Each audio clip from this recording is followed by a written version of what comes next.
Welcome to the channel. Listen to the mysterious story of a small town.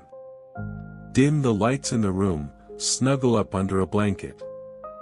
I'll begin the story. Deep in the American South, in the sleepy town of Folville, where the only sounds in the evening are the chirping of crickets and the occasional barking of dogs, an event took place in the fall of 1973 that forever changed the lives of the local residents. Deep in the heart of Alabama, among quiet fields and sleepy towns, there is a place where people still whisper about a strange creature. It appeared one day and disappeared just as suddenly.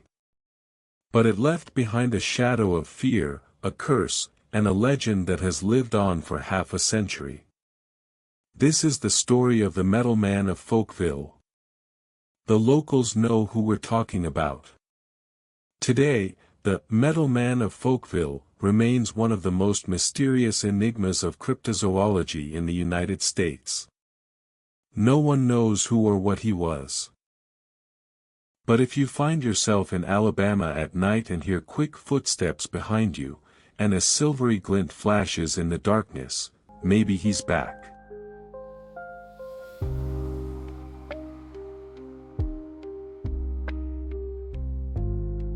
They say that at night in the vicinity of Folville, you can still see the glint of metal in the fields.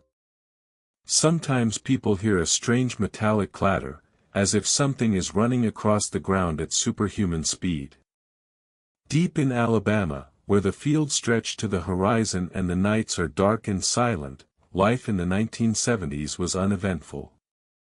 People knew each other by name, discussed the harvest, went to church, and trusted the sheriff as the most reliable person in the county. That sheriff was Jeff Greenhow, young, energetic, honest. For many, he was a symbol of order and tranquility. It was an October night in the small town of Folville. The residents were going to bed, and rumors were spreading around the area about strange lights in the sky. Sheriff Jeff Greenhow, a young officer only 26 years old, was on duty that night. He could not have imagined that this particular shift would change his whole life. On the evening of October 17, 1973, the police station received a call. An agitated voice said into the phone that he could see a flying object in a field outside the town. It was the fall of 1973. The sky was overcast with clouds, and the moon was barely visible through the darkness. Suddenly, a call came in. A woman was screaming into the phone, "Sheriff! In the field, something is glowing. It doesn't look like a car.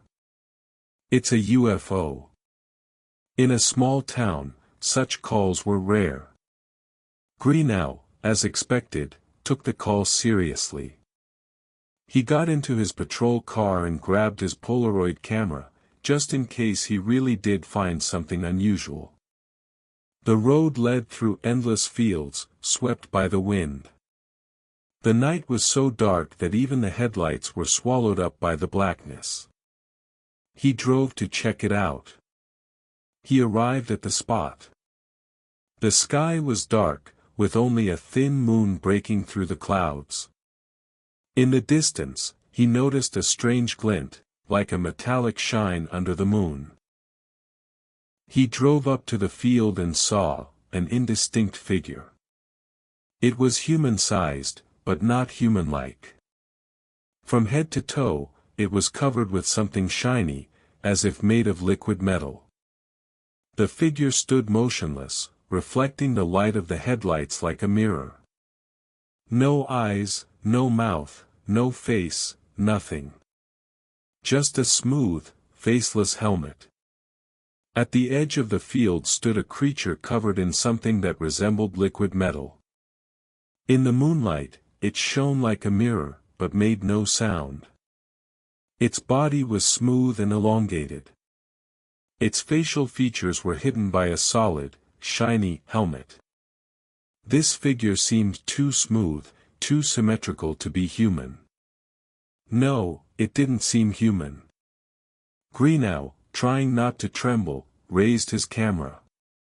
Click, the first photo was taken. The creature did not move. Click, the second photo.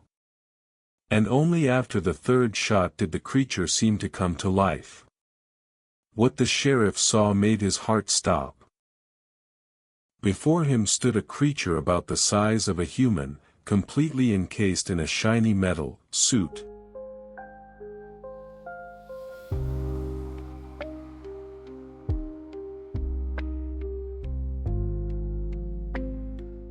The material shimmered like mercury, reflecting the light of the headlights. Its face was hidden under a smooth, faceless helmet. There was something unreal about its movements. The figure moved in jerks, but incredibly fast. Greenhow later said, "It looked as if light was passing through it. And the suit was not made of fabric or metal that I knew. I had never seen anything like it." He managed to take 4 photographs. They show a blurry figure, as if woven from light and metal. Critics did not believe him, claiming that it was a hoax and that someone had simply wrapped themselves in foil, but the atmosphere of the photographs is still disturbing. They show something that does not look like a human being. When Sheriff Greenhow called out to the figure, it suddenly seemed to start running. The figure swayed and suddenly took off. But it didn't run like humans do. Its strides were long and springy, as if its legs had springs. But it was not a normal run. Its stride seemed too long.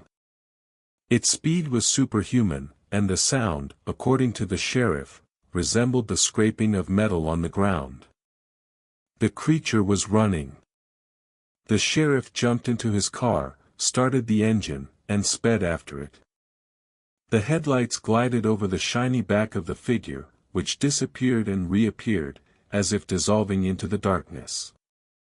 He rushed after it, but the figure easily escaped the headlights, moving as if it were springing above the ground. Soon the road ended, and the patrol car crashed into a ditch. The creature had disappeared. It was nowhere to be found. The chase lasted several minutes. When he looked up, the figure was gone. It seemed to have melted into thin air. The next morning, the entire town of Folkville was buzzing like a beehive. Some claimed that the sheriff had encountered an alien. That it was an extraterrestrial in a costume. Some laughed, saying that the sheriff had fallen for a prank. Others believed that he had encountered something otherworldly. Others laughed and said, someone must have wrapped themselves in foil and played a joke on him. Skeptics claimed that Sheriff Greenhow had staged the whole thing for fame. But the photographs were enough to sow doubt even in the most stubborn unbelievers. The pictures really did show a strange, angular figure, whose light seemed to defy the laws of physics. It's a strange story. The creature disappeared, there is no evidence, only photos. Greenhow swears he's not lying. But since then, the sheriff's life has changed. The authorities considered his statement unworthy of an officer, and soon he lost his job as sheriff. He was accused of a hoax and forced to leave his post. His wife left him. And his house burned down. So many misfortunes at once. And 10 years later, his photographs and weapons mysteriously disappeared from the safe. The locals whispered, the Tin Man does not forgive those who violate his secret.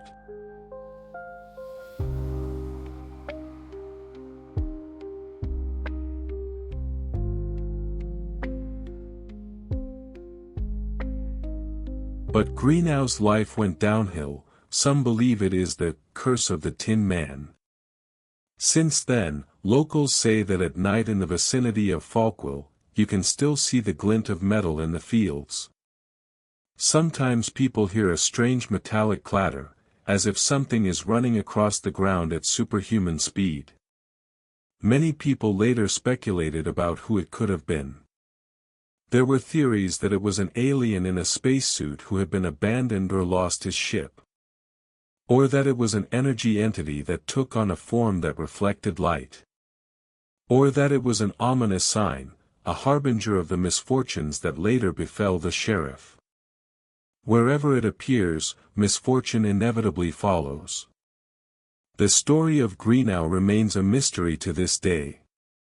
After that, his life seemed to disappear. He no longer appeared in newspapers or chronicles.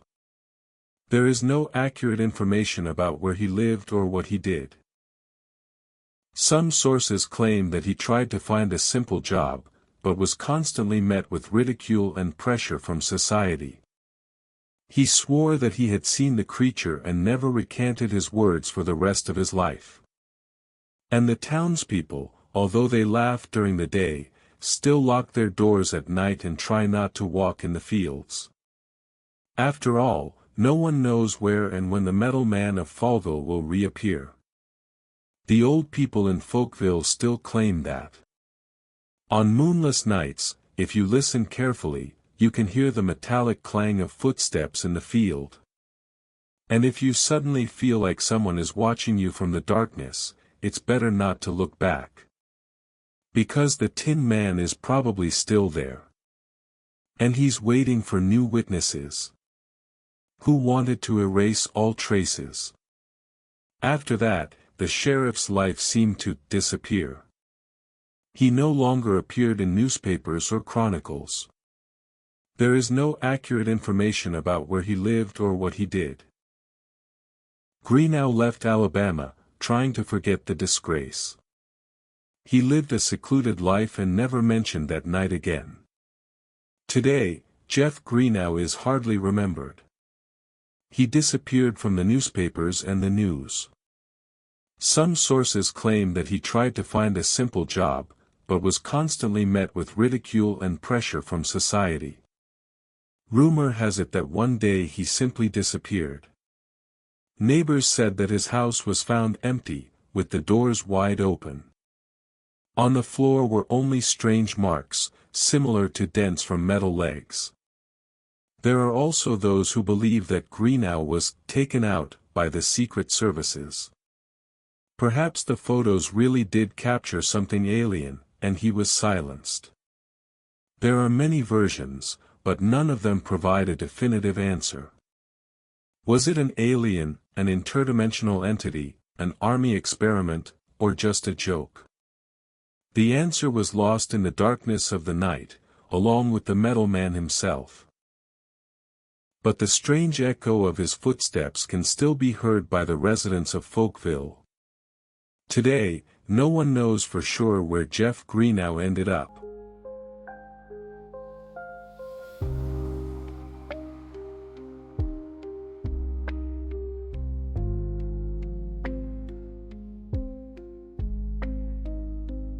Some claim that he lived a quiet and lonely life. Others say he disappeared as suddenly as he appeared in the 1973 Chronicles. But every time someone sees a glint in the fields of Alabama, the question arises, what if the metal man has returned for him? Although no one has officially seen the metal man again, rumors have multiplied. Farmers said they heard footsteps in the fields at night. Long, ringing, metallic. Hunters swore they saw silver flashes in the distance. Circles were found in the grass on the pastures, as if someone large and heavy had walked on them. Sometimes the radio picked up strange noises, like fragments of foreign speech and the grinding of metal. The old people began to scare the children with this story. The young people laughed, but never risked staying in the field after sunset. They assumed that it was probably some kind of ancient spirit. The darkest version came from the old people. They claimed that the metal man was something ancient that had always lived in those places. A spirit encased in armor, destined to punish those who disturbed the earth.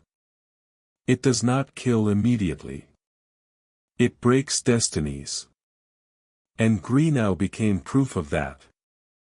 There are many different versions. But in Folkville, people still whisper, on moonless nights, you can hear footsteps in the field. Long, heavy, metallic. And the strange noises on the radio could have been an attempt to contact his own kind. Some ufology researchers even suggested that Metal Man was a scout left to observe humans. His mission was to study, not to make contact. Mystics were convinced that this was not an alien, but a creature from a parallel dimension. His appearance was not physical, but a reflection. It appeared in our world by accident, and destroyed the life of the one who saw it. Metal Man is a guardian who warns people, do not cross the border between worlds. Local mystics claim that the Metal Man was a guardian between worlds. He appears when people come too close to the forbidden border. 70. Metal Man.